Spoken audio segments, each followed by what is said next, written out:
So From Season 3 is already off to a really strong start. Right away, you're getting hit with emotional gut punches from an increasingly traumatized Boyd, especially after the end of last episode.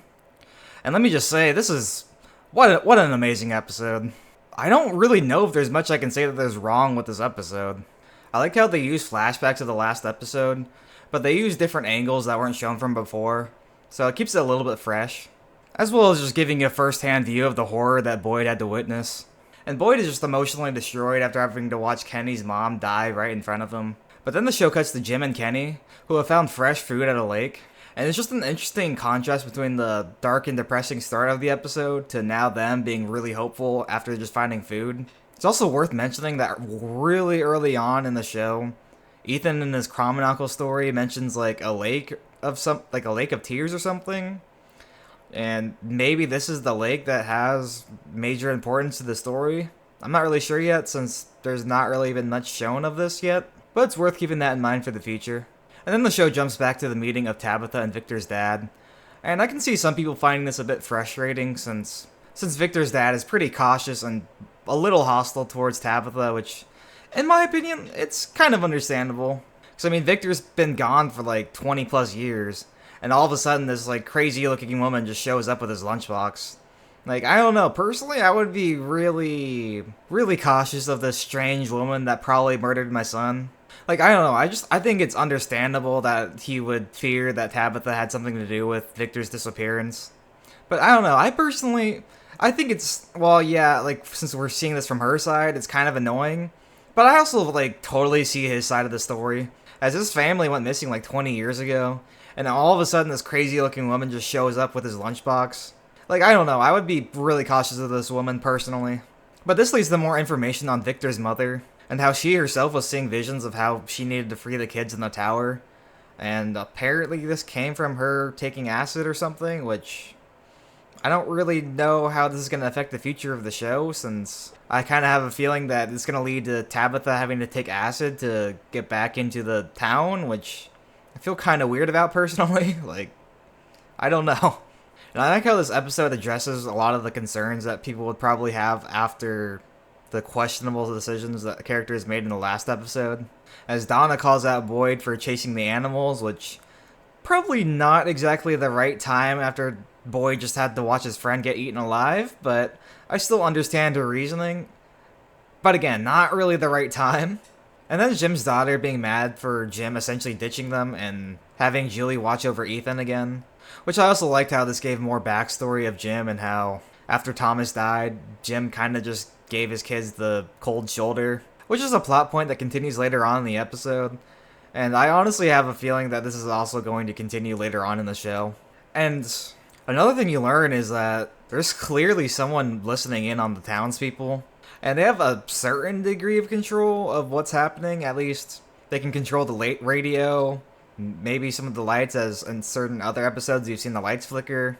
But now you know that they can, something at least, can directly control the radio, as after Kenny learns that his mom dies, Kenny goes into the cafe and is mourning his mother. And that's when the radio suddenly turns on and starts playing the song Celebration, which obviously sent Kenny into a rage. And I don't know, I just think that this scene, combined with some other stuff you've seen earlier on in the show, like the man on the radio earlier on telling Jim that his wife shouldn't be digging a hole in their basement, I just think that this shows that either someone or something is listening in on them and has a certain degree of control over what's happening in the weird place that they're in. So far, this episode has been one of revealing quite a lot of information. And it doesn't really, like, give us immediate answers or anything, which I don't think it should. As obviously that's part of the intrigue of the show, is not really knowing what's going on and being curious. But I like that they're giving us a lot more clear and obvious clues as to what's going on. As last season, a lot of people complained that the show didn't really reveal a lot of what was going on in the town, which I didn't really think that the show needed to. But I definitely would say that if they didn't start revealing stuff in this season, I would start to be kind of questioning things. Like, alright, you need to start getting a move on with the overall plot now. But I'm pretty glad that hasn't been the case so far. And now we got some really weird stuff going on with Fatima. Her teeth are rotting out, which apparently it's something that can happen in a pregnancy, so if you're ever looking to have kids in the future, be wary of that, as that's something I didn't know. And then Fatima eats rotten food, which I don't know. It's really odd, obviously. And then there's like a detail that a lot of people may have not really remembered or noticed is that she tries to open the colony house door and it doesn't open for her and she seems to have a confused look on her face. And then like a couple seconds later, the girl that she's talking to in this scene, she goes up to the door and goes right in with no problem. So this is kind of making me think that either Fatima is herself turning into a monster or the baby that she has is going to be a monster. And keep in mind, last season, after they killed that monster, Fatima became pregnant pretty soon after that.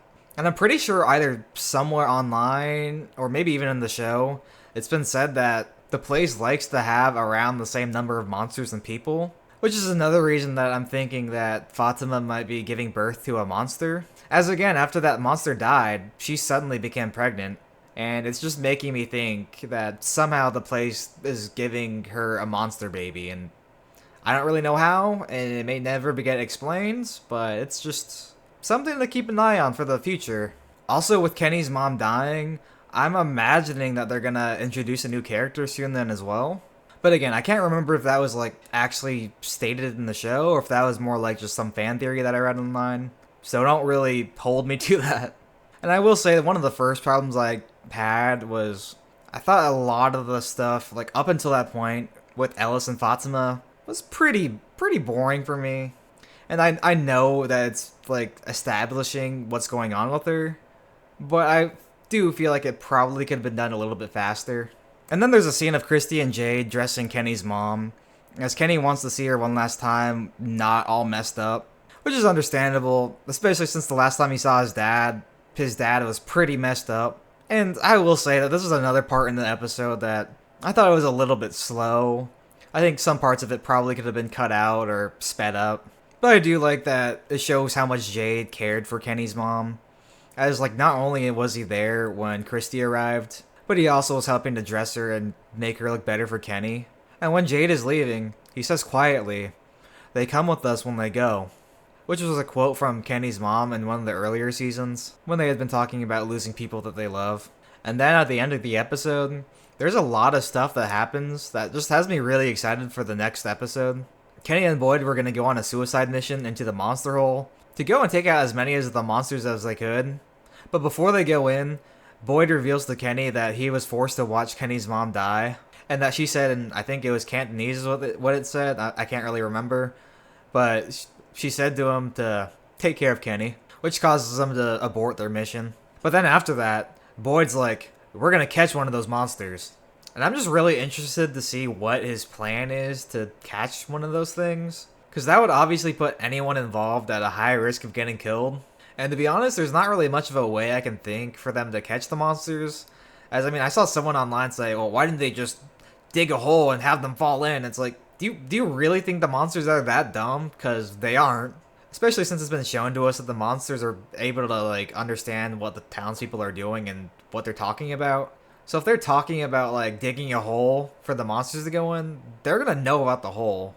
But that does also make me wonder if Boyd and Kenny are talking about capturing one of the monsters. They're probably gonna know it's coming unless they like, I don't know. I that might be a little bit of a plot hole. I'm not really sure. But then again, I guess the man on the radio wasn't a monster like a lot of people thought he was. As I at first thought he was the cowboy dude, but then I rewatched it and the cowboy dude and the guy on the radio that was talking to Jim have different voices. So I guess it's possible it's not the monsters that are listening into them and it's the people on the radio that are listening to them. But my point stands that the monsters aren't stupid and they're not just gonna fall for some like basic, oh, let me just fall in a hole. Like that's not gonna work. But regardless, I'm just really interested to see what they're gonna come up with to catch the monsters. As I'm assuming it's gonna involve like a talisman and like trapping them in like a building where they can't get out. But I can't quite understand the logistics of it since if they invite the monster in, that means they can leave as well. So I'm not really sure how they're gonna handle that. And then another thing that happens at the end is that Jim's kids are going back to the barn as it's approaching sundown. Now I'm not really sure why, other than that they kind of want to get away from Jim. But I don't really know why they were really wanting to go to the barn. And Jim tries to convince them to not go, but he eventually is like, alright, whatever.